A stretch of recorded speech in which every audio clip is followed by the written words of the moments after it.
नमस्कार, आप देख रहे हैं के न्यूज नेशनल और मैं हूं आपके साथ में शोभित पाठक। तो रुक करते हैं अब तक की सुर्खियों पर। केंद्र सरकार ने एनडीए की राष्ट्रपति पद की उम्मीदवार द्रौपदी मुर्मू को दी Z+ सुरक्षा। शिवसेना में बगावत के बीच मुंबई में आज MBA का मंथन। सीएम उद्धव ने बुलाई आपात बैठक। बीजेपी की भी तैयारी। सीएम योगी आदित्यनाथ ने राष्ट्रपति पद की उम्मीदवारी पर द्रौपदी मुर्मू को दी बधाई। कोरोना संक्रमित होने के बाद राज्यपाल भगत सिंह कोश्यारी अस्पताल में भर्ती। और कांग्रेस विधायकों के साथ बैठक करेंगे कमलनाथ। सीएम उद्धव ठाकरे से कर सकते हैं मुलाकात।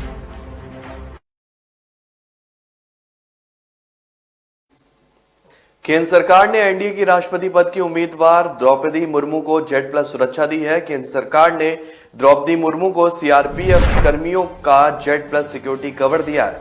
भारतीय जनता पार्टी ने मंगलवार को संसदीय दल की बैठक के बाद राष्ट्रपति चुनाव के लिए एनडीए की तरफ से झारखंड की पूर्व राज्यपाल द्रौपदी मुर्मू को राष्ट्रपति पद का उम्मीदवार बनाया है। एनडीए उम्मीदवार द्रौपदी मुर्मू का जीतना लगभग तय माना जा रहा है। अगर वह जीतती है तो वह देश की पहली आदिवासी महिला राष्ट्रपति होने के साथ देश के 15वें राष्ट्रपति के रूप में शपथ लेंगी। आपको बता दें कि अधिकारियों के मुताबिक बीजेपी की ओर से द्रौपदी मुर्मू को राष्ट्रपति पद की उम्मीदवार होने की घोषणा के तुरंत बाद केंद्रीय गृह मंत्रालय ने सीआरपीएफ को द्रौपदी मुर्मू की सुरक्षा की जिम्मेदारी संभालने के लिए अपने वीआईपी सुरक्षा दल को तैनात करने का निर्देश दिया था। गृह मंत्रालय के आदेश के बाद उड़ीसा स्थित अर्धसैनिक बल के करीब 14-16 जवानों की एक टुकड़ी ने मुर्मू को सुरक्षा मुहैया कराने का काम अपने हाथ में लिया है। अधिकारियों ने कहा है कि वह राज्य और देश में जहां भी जाएंगी वे उन्हें स्कॉट करेंगे। इसके अलावा सुरक्षाकर्मी उड़ीसा के रायरंगपुर में स्थित उनके आवास को भी सुरक्षा प्रदान करेंगे। अधिकारियों ने कहा है कि मुर्मू के अगले 1 महीने में व्यापक यात्रा करने की उम्मीद है ताकि वह अपनी उम्मीदवारी के लिए समर्थन मांगने के लिए विधायकों और विभिन्न राजनीतिक दलों के नेताओं से मिल सके। यही नहीं, कमांडो की एक टीम देश की पहली नागरिक के रूप में कार्यभार संभालने तक उनकी रक्षा करेगी। एकनाथ शिंदे के बगावती तेवर से महाराष्ट्र में राजनीति भूचाल की आहट तेज हो गई है। उधर सरकार पर मंडरा रहे खतरे को देखते हुए एमबीए के घटक दल हरकत में आ गए। दोपहर 1 बजे के करीब महाराष्ट्र कैबिनेट की बैठक होने जा रही थी, तो वहीं एनसीपी चीफ शरद पवार भी उद्धव ठाकरे से मुलाकात करने की कोशिश कर रहे हैं। इसके अलावा शरद पवार ने आज एनसीपी विधायकों की बैठक भी बुलाई है।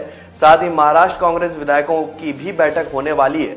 महाराष्ट्र कांग्रेस की होने वाली बैठक में संजय राउत बतौर पर्यवेक्षक के तौर पर मौजूद रहेंगे। और इस बीच एकनाथ शिंदे की बगावत को लेकर शिवसेना नेता संजय राउत ने केंद्र पर भी निशाना साधा है। उन्होंने कहा कि केंद्र सरकार सरकारी एजेंसियों का इस्तेमाल नेताओं पर दबाव बनाने के लिए कर रही है। कुछ नेता दबाव में आ जाते हैं, शिंदे की भी कुछ मजबूरी होगी। उन्होंने यह तक कह दिया कि मुझे भी धमकी मिली थी कि सरकार गिरा दो, नहीं तो आपके खिलाफ भी कार्रवाई हो जाएगी। कभी ईडी का प्रेशर डालते तो कभी सीबीआई का, लेकिन मैंने अपनी पार्टी के साथ गद्दारी नहीं की। महाराष्ट्र के सियासी घमासान का मैदान अब गुजरात से असम शिफ्ट हो गया। एकनाथ शिंदे समेत बागी विधायक स्पेशल फ्लाइट से सुबह सूरत गुवाहाटी पहुंचे और वहां से बीजेपी नेताओं ने उन्हें रिसीव किया और एयरपोर्ट के बाहर 3 बसों से उन्हें होटल ले जाया गया। यहां एयरपोर्ट पर एकनाथ शिंदे ने फिर दोहराया कि हम बाला साहब ठाकरे के हिंदुत्व को आगे ले जाएंगे। एकनाथ शिंदे का दावा है कि उनके साथ 34 विधायकों का समर्थन है। अगर सभी 34 विधायक सरकार का साथ छोड़ देते हैं तो उद्धव सरकार के लिए सरकार बचा पाना आसान नहीं होगा।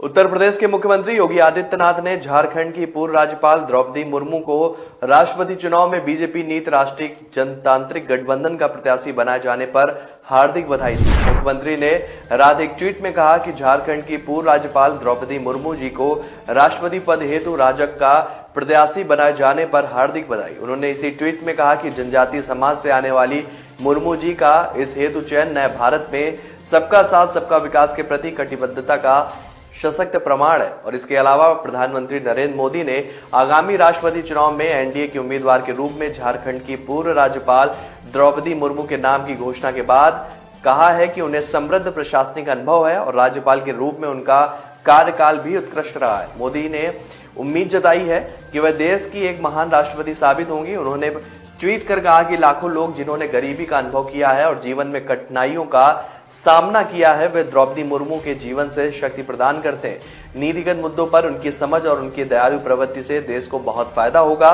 मोदी ने कहा है कि द्रौपदी मुर्मू ने समाज की सेवा और गरीब, वंचितों और शोषितों के सशक्तिकरण में अपना जीवन खपा दिया। उनके पास समृद्ध प्रशासनिक अनुभव है और राज्यपाल के रूप में उनका कार्यकाल अच्छा रहा है। मुझे विश्वास है कि वह हमारे देश की एक महान राष्ट्रपति साबित होंगी। महाराष्ट्र में जारी राजनीतिक संकट के बीच राज्य के राज्यपाल भगत सिंह कोश्यारी अस्पताल में भर्ती कराए गए। मिली जानकारी के अनुसार राज्यपाल भगत सिंह कोश्यारी को HN रिलायंस हॉस्पिटल में भर्ती कराया गया है। बताया गया है कि महाराष्ट्र के राज्यपाल भगत सिंह कोश्यारी बुधवार दरमियान रात कोरोना संक्रमित पाए गए। देर रात उनकी कोरोना पॉजिटिव रिपोर्ट आई है। वहीं सूत्रों ने दावा किया है कि कोश्यारी के बीमार होने की वजह से किसी अन्य राज्यपाल को अतिरिक्त प्रभार दिया जा सकता है। दावा है कि गोवा के राज्यपाल श्रीधर पिल्लई को महाराष्ट्र के राजभवन का अतिरिक्त कार्यभार दिया जा सकता है। आपको बताते हैं कि राज्य में महाराष्ट्र सरकार राजनीतिक संकट से गुजर रही है। महाविकास अघाड़ी के 3 दल शिवसेना, कांग्रेस और एनसीपी की गठबंधन वाली सरकार में शिवसेना के 35 विधायक बागी हो गए। बागी विधायकों का नेतृत्व एकनाथ शिंदे कर रहे हैं। शिंदे का दावा है कि उनके पास 40 विधायकों का समर्थन है। एकनाथ शिंदे समेत सभी बागी विधायकों की मांग है कि शिवसेना बीजेपी के साथ मिलकर सरकार बनाए। सूरत से गुवाहाटी पहुंचने पर एकनाथ शिंदे ने पत्रकारों से कहा कि उन्होंने शिवसेना नहीं छोड़ी है, बल्कि वह बाला साहब ठाकरे के बताए हिंदुत्व के रास्ते पर चल रहे हैं। दूसरी ओर शिवसेना नेता सांसद संजय राउत ने दावा किया है कि विधायक नितिन देशमुख को बीजेपी ने अपहृत कर लिया है। उन्होंने ट्वीट कर कहा कि जब उन्होंने खुद को छुड़ाने की कोशिश की तो उन्हें गुंडों और गुजरात पुलिस ने मारापीटी भी उनके साथ की है। संजय राउत ने कहा है कि ज्यादा से ज्यादा क्या होगा, सत्ता ही जाएगी। सत्ता वापस आ सकती है लेकिन प्रतिष्ठा होती है और गुवाहाटी में मौजूद हमारे विधायकों से हम लगातार संपर्क कर रहे हैं। आप लोग जैसे कयास लगा रहे हैं, मुझे नहीं लगता कि वैसा ही होगा। शिवसेना का 56 साल का इतिहास रहा है, कई बार हमने ये करके दिखाया है। संजय राउत ने कहा कि एकनाथ शिंदे से बातचीत चल रही है। एकनाथ हमारे करीबी साथी हैं, बातचीत के बाद हल निकल जाएगा। आज सुबह भी शिंदे 1 घंटे उनसे बात हुई है, विधायकों से भी बात हुई है। सभी शिवसेना में ही रहेंगे। एकनाथ शिंदे सच्चे शिव सैनिक हैं, वो वापस जरूर लौटेंगे। सूत्रों का दावा है कि गोवा के राज्यपाल को महाराष्ट्र के राजभवन का अतिरिक्त कार्यभार दिया जा सकता है। फिलहाल श्रीधर पिल्लई गोवा के राज्यपाल हैं। महाराष्ट्र के राज्यपाल अस्पताल में भर्ती हो गए हैं, जिसके चलते उनको कार्यभार जल्दी ही मिल सकता है।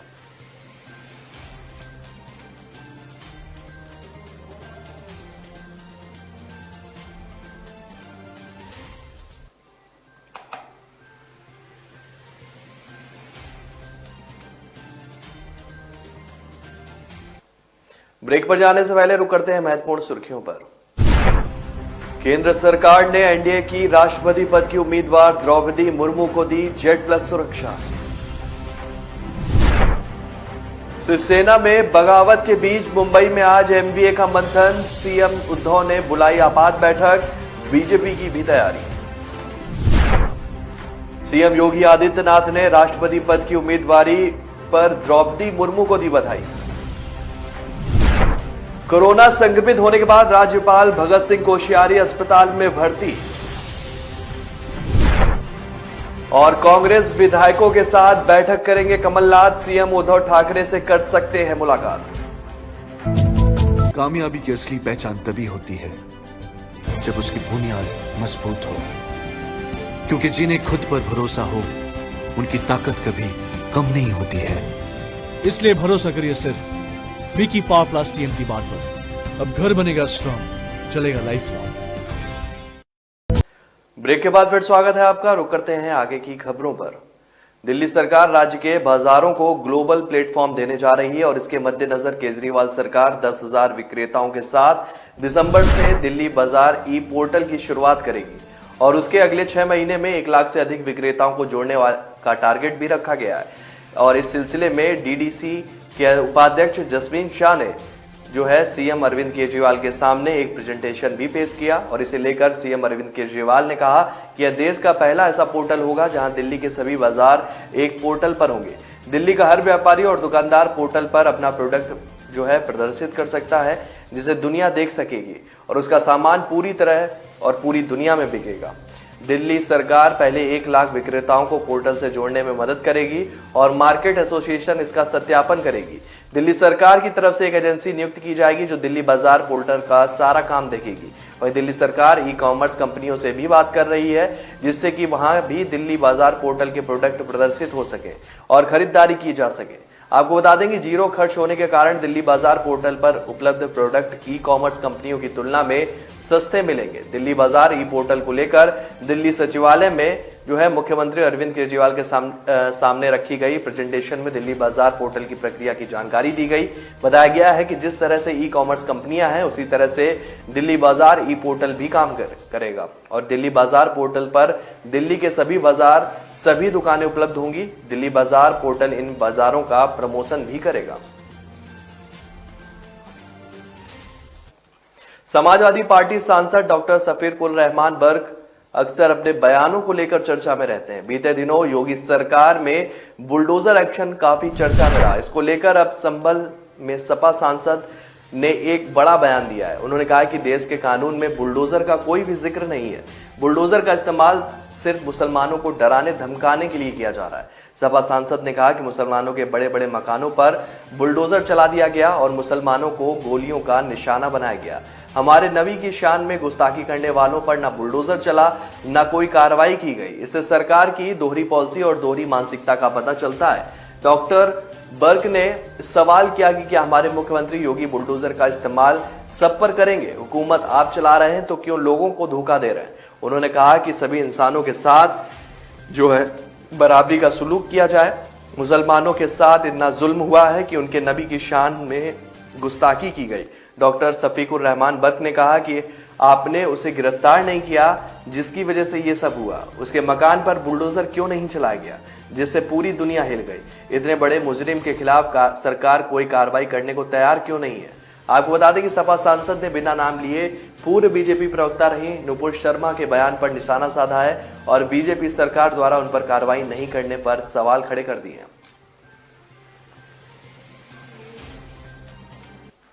आरजेडी वाम दलों के विधायकों और विधान पार्षदों ने विधानसभा से राजभवन तक मार्च किया। अग्निपथ योजना को वापस लेने की मांग को लेकर तेजस्वी यादव के नेतृत्व में मार्च निकाला गया था। कांग्रेस की तरफ से कोई नहीं था। कांग्रेस के सभी विधायकों को दिल्ली तलब किया गया है। तेजस्वी यादव ने कहा कि देश का हर युवा इस योजना के खिलाफ है। केंद्र सरकार, बिहार सरकार युवाओं को रोजगार भी नहीं दे रही। इस दिशा में कुछ ठोस कदम उठाया जाना चाहिए। युवाओं के लिए हम सड़क से लेकर सदन तक लड़ते रहेंगे। केंद्र सरकार खुद बैकफुट पर है। एनडीए की उम्मीदवार द्रौपदी मुर्मू के पास इतने वोट हैं कि उनकी जीत आसान है। उन्हें बीजेडी उड़ीसा से भी समर्थन मिल चुका है। आदिवासी होने के कारण उन्हें महिला होने के नाते नीतीश कुमार दबाव में हो सकते हैं कि अगर वो समर्थन नहीं करेंगे तो इसका आधार क्या होगा। बुधवार को ट्वीट कर चिराग पासवान ने भी एनडीए की ओर से राष्ट्रपति पद की उम्मीदवार द्रौपदी मुर्मू को बधाई दी है। उन्होंने कहा है कि एलजेपी बीजेपी के इस फैसले का पूर्ण समर्थन करती है। देश के रक्षा मंत्री और बीजेपी के वरिष्ठ नेता राजनाथ सिंह ने चिराग पासवान से फोन पर बात की है। दोनों के बीच करीब 15 मिनट तक फोन पर बात की गई और इस दौरान राजनाथ सिंह राष्ट्रपति चुनाव को लेकर एलजेपी रामविलास के राष्ट्रीय अध्यक्ष चिराग पासवान से बीजेपी के उम्मीदवार को समर्थन देने का उन्होंने आग्रह किया। रक्षा मंत्री ने चिराग पासवान से कहा कि वह एनडीए का हिस्सा है और आगे भी रहेंगे। राजनाथ सिंह ने कहा कि प्रधानमंत्री नरेंद्र मोदी भी चाहते हैं कि चिराग एनडीए में ही रहे। आपको बता दें कि राष्ट्रपति चुनाव को लेकर एनडीए ने द्रौपदी मुर्मू को अपना उम्मीदवार बनाया है। निर्वाचित होने के बाद वह देश की पहली आदिवासी दूसरी महिला राष्ट्रपति होंगी। इससे पहले वह झारखंड की राज्यपाल भी रह चुकी हैं। वहीं विपक्षी पार्टियों ने राष्ट्रपति चुनाव के लिए पूर्व केंद्रीय मंत्री यशवंत सिन्हा को संयुक्त उम्मीदवार बनाया। यशवंत सिन्हा 27 जून को अपना नामांकन दायर करेंगे। वहीं राजनीतिक गलियारों में चर्चा है कि बीजेपी से अलग हो चुके चिराग पासवान विपक्षी खेमे के साथ जो है गोलबंद हो रहे हैं और ऐन वक्त पर राजनाथ सिंह से फोन पर बात करने पर फिर से एनडीए की तरफ जो है इशारा होने लगा है। गौरतलब है कि वर्तमान में राष्ट्रपति रामनाथ कोविंद का कार्यकाल 24 जुलाई 2022 को समाप्त हो रहा है। राष्ट्रपति चुनाव के लिए नामांकन की प्रक्रिया जारी है।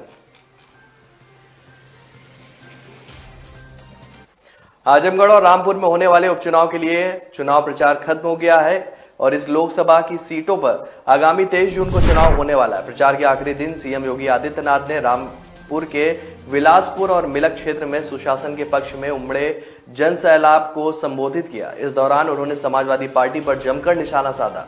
आपको बता दें कि समाजवादी पार्टी के राष्ट्रीय अध्यक्ष अखिलेश यादव इन दोनों सीटों पर प्रचार करने नहीं गए। सीएम योगी ने ट्वीट करते हुए कहा कि यहां की जनता का असीम उत्साह बता रहा है कि रामपुर लोकसभा क्षेत्र के हर बूथ पर माफियावाद, परिवारवाद, दंगावाद की पराजय और बीजेपी की प्रचंड जीत होगी। वह सीएम ने कहा कि उन्होंने जमीनों पर कब्जा करने, गरीबों को उजाड़ने, गुंडा माफिया राज स्थापित करने व सरकारी धन का दुरुपयोग करने के लिए रामपुर के चाकू का दुरुपयोग किया है। लेकिन जब रामपुर का चाकू डबल इंजन की बीजेपी सरकार के हाथ में आया, तब यहां पर गुंडों और माफियों के खिलाफ कड़ी कार्रवाई हुई। आजमगढ़ को समाजवादी पार्टी का गढ़ माना जाता है, लेकिन अभी धर्मेंद्र यादव अकेले ही यहां जूझ रहे हैं। बीएसपी ने भी इस सीट से शाह आलम उर्फ गुड्डू जमाली को चुनाव मैदान में उतारा है। तो ब्रेक पर जाने से पहले रुक करते हैं महत्वपूर्ण सुर्खियों पर। केंद्र सरकार ने एनडीए की राष्ट्रपति पद की उम्मीदवार द्रौपदी मुर्मू को दी Z+ सुरक्षा। शिवसेना में बगावत के बीच मुंबई में आज एमवीए का मंथन। सीएम उद्धव ने बुलाई आपात बैठक, बीजेपी की भी तैयारी। सीएम योगी आदित्यनाथ ने राष्ट्रपति पद की उम्मीदवारी पर द्रौपदी मुर्मू को दी बधाई। कोरोना संक्रमित होने के बाद राज्यपाल भगत सिंह कोश्यारी अस्पताल में भर्ती। और कांग्रेस विधायकों के साथ बैठक करेंगे कमलनाथ, सीएम उद्धव ठाकरे से कर सकते हैं मुलाकात। लोग मुझे कभी बहुत अच्छा समझते हैं, कभी बहुत बुरा। सेंसिटिव। भगवान जैसे है हमारे लिए। एनी टेस्ट जरूरी है क्या? जान बचाई है मेरे बेटे की। ठीक से देखा ही नहीं, सिर्फ 2 मिनट। लोगों की बातों का असर मैं अपने काम पे नहीं पड़ने देता। मैं जो करता हूं वो अपने पेशेंस के लिए करता हूं। अगर मेरे पास सिर्फ 2 मिनट है तो शायद इसलिए क्योंकि कोई और क्रिटिकल है। अगर मैं 1 से ज्यादा टेस्ट करवा रहा हूं वो इसलिए क्योंकि मेरे ट्रीटमेंट में डाउट की जगह नहीं। अगर मैं स्ट्रिक्ट या इनसेंसिटिव हूं वो इसलिए क्योंकि आपकी हेल्थ सबसे इंपॉर्टेंट है। तो लोग मुझे चाहे अच्छा समझे या बुरा, मैं उनसे कहता हूं थैंक यू, क्योंकि वो मुझे रोकते नहीं बल्कि याद दिलाते हैं कि मुझे मेरे पेशेंट्स के लिए क्या करना है।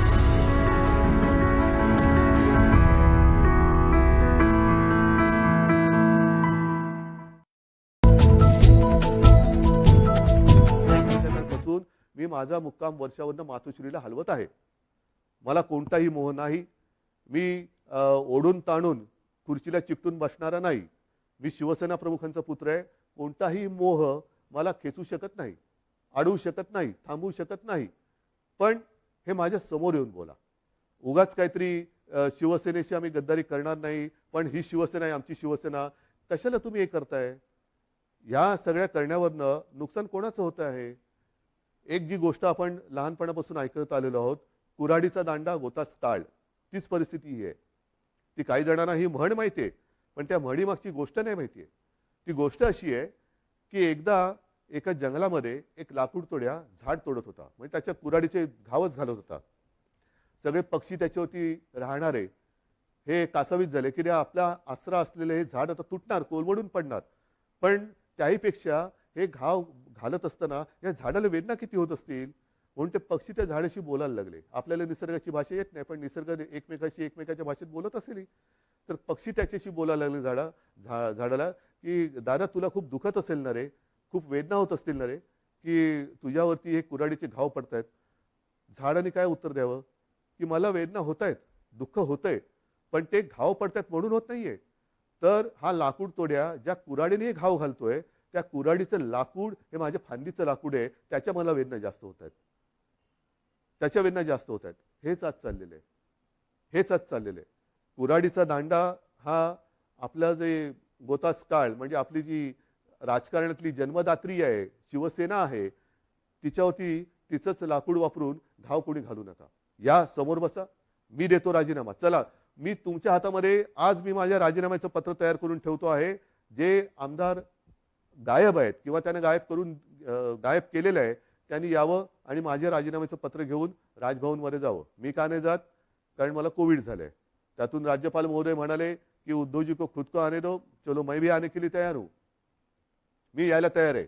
म्हणून मी पुन्हा एकदा सांगतोय की ही कुठेही आगतिकपणा नाही, हा कुठेही अगदी लाचारीचा प्रसंग नाही किंवा मजबुरी तर अजिबात नाहीये. कारण आजपर्यंत अशी अनेक आव्हानं बिनसत्तेची आपण पेललेत. हे काय मोठं आव्हान आहे? काय होईल जास्तीत जास्त? परत लढू. जोपर्यंत माझ्यासोबत शिवसेना प्रमुखांनी जोडून दिलेला सारा शिवसैनिक आहे तोपर्यंत मी कोणत्याही संकटाला भीत नाही. मी आव्हानाला सामोरा जाणारा माणूस आहे. त्याच्यामुळे कोणतेही आव्हान हे घाबरून त्याला पाठ दाखवणारं नाहीये.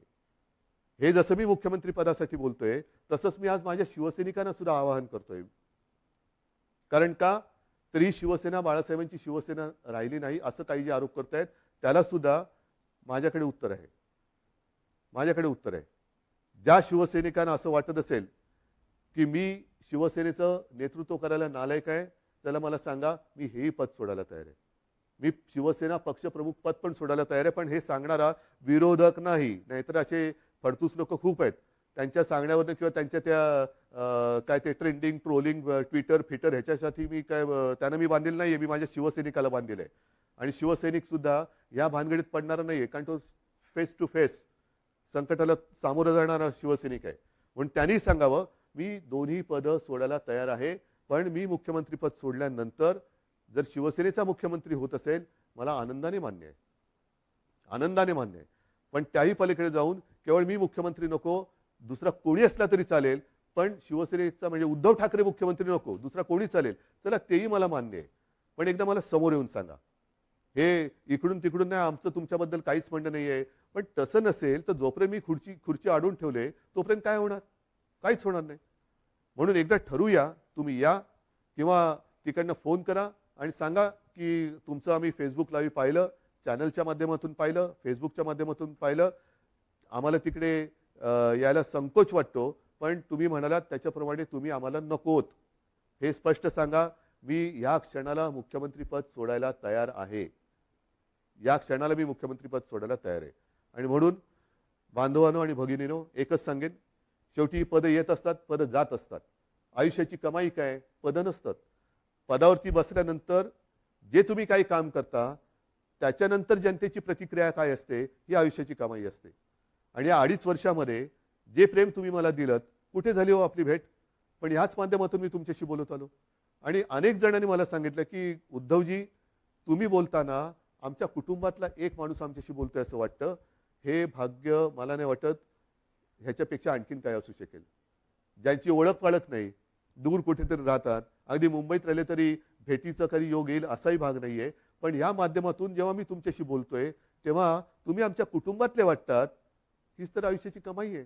आणि आयुष्याची कमाई माझ्यासाठी तरी भरपूर आहे. मुख्यमंत्रीपद हे तेव्हा अनपेक्षितपणाने आलं. आता सुद्धा मी यायला चिकटून बसत नाहीये. जर तुम्ही सांगाल मी आत्ता त्याच्यावरनं पाय उतार तयार आहे. आणि हे माझं नाटक नाही, अजिबात नाटक नाही. कारण नाहीतर म्हणतील की काय हे असं करायचंच होतं. नाही, मला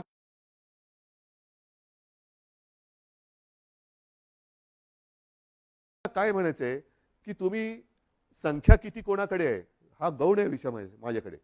शेवटी ही जी काही लोकशाही आहे त्या लोकशाहीमध्ये संख्या ज्यांच्याकडे अधिक असते तो जिंकतो. मग ती तुम्ही संख्या कशी जमवता? प्रेमाने जमवता, जोर जबरदस्तीने धमक्या दटवण्या देऊन जमवता, हे नगण्य असतं. पण समोर उभी केल्यानंतर डोकी मोजली जातात आणि अविश्वास ठरव मंजूर किंवा अमंजूर होतो. मी ज्यांना माझे मानतो त्यांच्यापैकी किती जण तिकडे गेलेत, किती जण माझ्या विरुद्ध मतदान करतील? नाही. एकाने जरी माझ्या विरुद्ध मतदान केलं तरी ते माझ्यासाठी लाजिरवाणी गोष्ट आहे. आणि म्हणून मला हे एकही मत माझ्यावरती त्यांना अविश्वास ठराव दाखवण्याची वेळ येऊ नये म्हणून त्यांनी मला सांगावं. मी कुठेही त्या नावाचा उच्चार करणार नाही, वाच्यता करणार नाही. तुम्ही सांगा मी मुख्यमंत्रीपद सोडलं, बस. ह्याच्यावर आणखीन काय सांगू? मी माझं मन घट्ट करून तयारीने बसलेलो आहे. मात्र बांधवांना आणि भगिनींना एकच सांगेन की जे प्रेम तुम्ही आजपर्यंत दिलं, उद्या मी सांगितलेलंच आहे की मुख्यमंत्रीपदी माझी राहायची अजिबात इच्छा नाही. पण त्याच्यानंतर सुद्धा जेव्हा जेव्हा आपली भेटगाठ होईल ती मात्र जसा मी फिरत जाईन तशी प्रत्यक्ष होईल. तेव्हा मात्र तुम्ही हे दाखवत असलेलं प्रेम हे सदैव असंच कायम ठेवा एवढीच विनंती करतो. धन्यवाद. जय हिंद, जय महाराष्ट्र.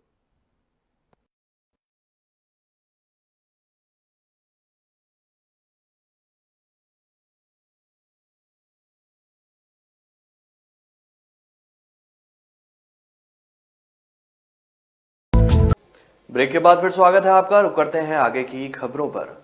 छत्तीसगढ़ के बीजापुर जिले में पुलिस और नक्सलियों के बीच मुठभेड़ हो गई है और इस मुठभेड़ में डीआरजी के जवानों ने एक इनामी नक्सली को मार गिराया।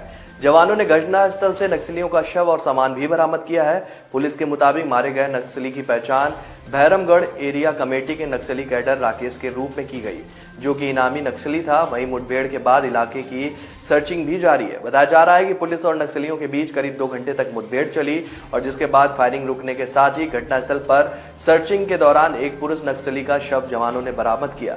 बीजापुर के एसपी पंकज शुक्ला ने घटना की जानकारी देते हुए बताया कि जिले के मिरतुर थाना से डीआरजी जवानों की टीम सर्चिंग अभियान में निकली हुई थी। गश्ती के दौरान देर शाम मतपाल कुड़मेर के जंगलों में पुलिस के जवानों और नक्सलियों के बीच मुठभेड़ हुई। दोनों ओर से करीब 2 घंटे तक रुक कर फायरिंग हुई। इसके बाद जवानों को भारी पड़ता देख नक्सली मौके से भाग निकले। एसपी ने बताया कि जवानों से मिली जानकारी के मुताबिक काफी बड़ी संख्या में नक्सली जवानों पर घात लगाए बैठे हुए थे और लेकिन डीआरजी जवानों के द्वारा नक्सलियों को मुंहतोड़ जवाब दिया गया और इस मुठभेड़ में जवानों ने एक पुरुष नक्सली को मार गिराया है। मुठभेड़ में मारे गए नक्सली की शिनाख्त भैरमगढ़ एरिया कमेटी के नक्सली कैडर राकेश के रूप में हुई है।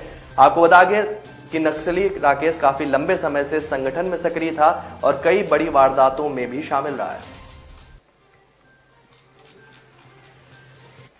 देश में कोरोना के आंकड़ों में भले ही गिरावट रोजाना तौर पर देखने को मिल रही है, लेकिन आंकड़ा अब भी लगातार 12,000 के पार बना हुआ है, जो चिंता का विषय है। पिछले 24 घंटे में कोरोना वायरस महामारी से 12,249 लोग संक्रमित हुए हैं, जिसके बाद एक्टिव मामलों की संख्या 81,000 के पार पहुंच चुकी है।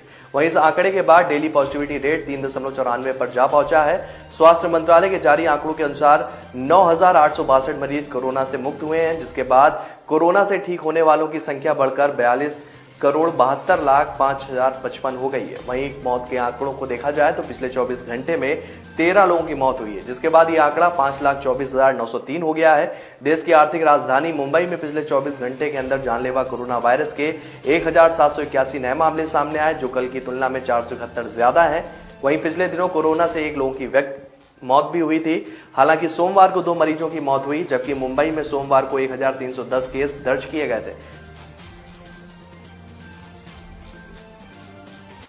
अयोध्या के श्री राम जन्मभूमि मंदिर में भक्तों का खास ख्याल रखा जाएगा। यहाँ प्रथम तल में कुल 14 दरवाजे होंगे, जिसमें गर्भगृह जहाँ रामलला विराजमान होंगे उस दरवाजे को छोड़कर 13 दरवाजे श्रद्धालुओं के मंदिर में प्रवेश और निकास के लिए होंगे।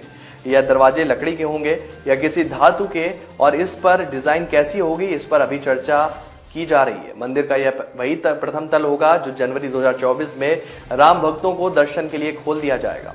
इसी के साथ 22 करोड़ के चेक बाउंस होने को लेकर राम मंदिर ट्रस्टी अनिल मिश्रा ने साफ कर दिया है कि ऐसी कोई भी जानकारी उनके पास फिलहाल नहीं है और यहां सब मनगढ़ंत बातें हो रही हैं। वहीं ट्रस्ट के कोषाध्यक्ष गोविंद देव गिरी ने कहा है कि कभी कभी जो राम भक्त दान देते हैं उसमें कई तकनीकी खामियां हो जाती हैं, जिसके कारण चेक बाउंस होते हैं। इतने बड़े कार्य में ऐसी छोटी मोटी बातें हुआ करती हैं। अयोध्या के श्री राम जन्मभूमि मंदिर निर्माण के लिए चरणबद्ध योजना बनाई गई है और पिलर्स का लगभग कार्य वो पूरा हो चुका है। राम मंदिर के लिए तराशी गई शिलाओं को तांबे की पत्तियों से जोड़ा जा रहा है। दिसंबर 2023 तक श्री राम जन्मभूमि मंदिर के प्रथम तल का निर्माण कार्य पूरा हो जाएगा। दिल्ली एनसीआर में पिछले दिनों हुई बारिश का असर अब भी बरकरार है और मौसम सुहाना बना हुआ है और इसके साथ ही आसमान में हल्के बादल छाने की वजह से तापमान में गिरावट दर्ज की जा रही है, जिससे गर्मी से राहत जारी है। भारतीय मौसम विज्ञान विभाग के अनुसार आसमान में आंशिक रूप से बादल दिखेंगे और अधिकतम तापमान 36 डिग्री तक रहने की पूरी संभावना है। साथ ही मध्यम रफ्तार से हवाएं चलेंगी। मौसम विभाग के अनुसार 25 जून तक तापमान में 2 से 3 डिग्री की बढ़ोतरी हो सकती है और इस बीच 27 जून तक मानसून के दस्तक देने की पूरी संभावना है। ऐसे में जून के अंत तक अच्छी बारिश हो सकती है और इसकी वजह से गर्मी के प्रकोप में इजाफा होने की कम संभावना है। इससे पहले मंगलवार को भी आसमान में हल्के बादल दिखे और दिल्ली के आधिकारिक मानक केंद्र सफदरजंग वेधशाला में 0.7 मिमी बारिश रिकॉर्ड की गई। न्यू इंडिया में हर सेक्टर में ट्रांसफॉर्मेटिव बदलाव हो रहे हैं। आज मैं आपका ध्यान 4 प्रमुख पहलुओं पर केंद्रित करना चाहता हूं। पहला, भारत की वर्तमान इकोनॉमिक रिकवरी का एक प्रमुख स्तंभ टेक्नोलॉजी लेड ग्रोथ है। हम हर सेक्टर में इनोवेशन को सपोर्ट कर रहे हैं। हमने space, blue economy, green hydrogen, clean energy, drones, geospatial, data जैसे कई क्षेत्रों में इनोवेशन फ्रेंडली पॉलिसीज बनाई है। आज भारत में इनोवेशन के लिए विश्व में सबसे उत्तम इकोसिस्टम है। जो भारतीय स्टार्टअप्स की बढ़ती संख्या में दिखता है। भारत के 70,000 से अधिक स्टार्टअप्स में 100 से अधिक यूनिकॉर्न है और इनकी संख्या निरंतर बढ़ रही है। दूसरा, महामारी के दौरान भी भारत ने ईज ऑफ डूइंग बिजनेस सुधारने के लिए अनेकों प्रयास जारी रखे। बिजनेस पर कंप्लायंस बर्डन कम करने के लिए हजारों नियमों में बदलाव किया गया है। सरकारी पॉलिसीज और प्रोसीजर्स में अधिक पारदर्शिता और स्थिरता लाने के लिए बड़े पैमाने पर काम हो रहा है।